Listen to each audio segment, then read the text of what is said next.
அது ஒரு போதனை போயிட்டுருக்கு. ஆனால் கிருபைனால இயேசு கிறிஸ்து தாங்க.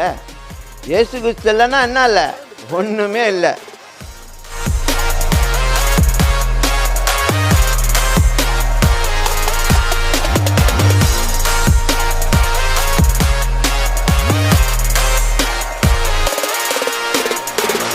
கிருபை போதனைன்னா என்னது, அது ஒரு போதனை போயிட்டுருக்கு.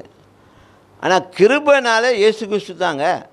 இயேசு கிறிஸ்து இல்லைன்னா என்ன இல்லை, ஒன்றுமே இல்லை.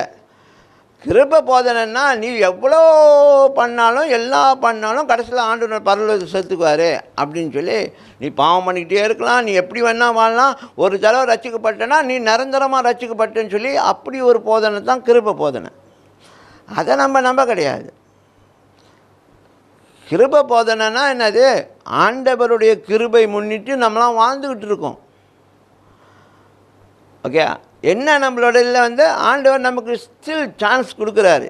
இந்த பூமியில் இருக்கிற வரைக்கும் நீ மனம் மாறுவதற்கு உனக்கு வாய்ப்புகளை கொடுக்குறாரு.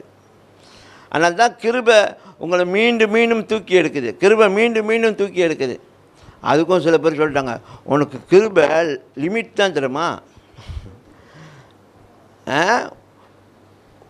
உனக்கு 10 100 ஒரு இந்த வாழ்நாள் முழுதும் உனக்கு 100 தடவை தான் வாய்ப்பு கொடுத்துருக்கிறாரு, உனக்கு சான்ஸ் கொடுத்துருக்கிறாரு. அந்த 100 தாண்டிடுச்சுன்னா முடிஞ்சு, உன் கிருபை காலம் முடிஞ்சு, அதோட நீ உன் கதை கந்தல் ஆயிரும் அப்படின்னு.